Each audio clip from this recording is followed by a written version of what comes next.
I remember how it used to be. I remember Sunday morning church, always in the front row, always early, because you were never late. You were always the one to remember times and birthdays, because as you would say, there ain't no time to be forgetful. Do you remember how you used to say that? Do you remember church?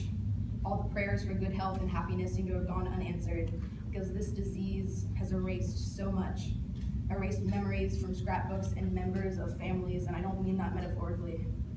Because I was erased from your home, just like my mother and my sister. We are all just unfamiliar faces mantled on your fireplace. But you didn't know that, because you didn't even know that was your home. It was almost funny to see a person act like a visitor in a house that they had lived in for 40 years. And I remember the first time you got my name wrong, how your voice stumbled over your mind as you tried to call the right syllables to your lips, and how at some point you just stopped calling people by their names altogether. By that point, you didn't recognize any of your loved ones. But you didn't want to admit that, because even after you forgot you still held on to your signature stubbornness.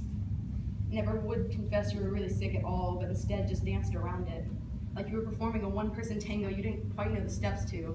You would say things like, "It's on the tip of my tongue," like the answers we were all looking for were just bouncing on the edge of your mouth, waiting to fall out.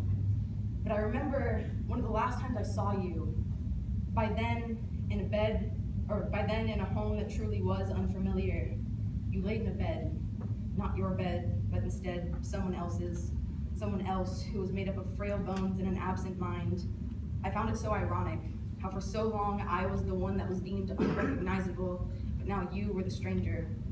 And I found it so shocking to think how I watched someone right before my eyes dive into oblivion, head first. So when I saw you that last time, I didn't know what else to say, but do you remember me? And although there wasn't a hint of recognition in your hollowed out eyes, you smiled up at me. You smiled up at me and said, "Of course I remember you. How could I forget?"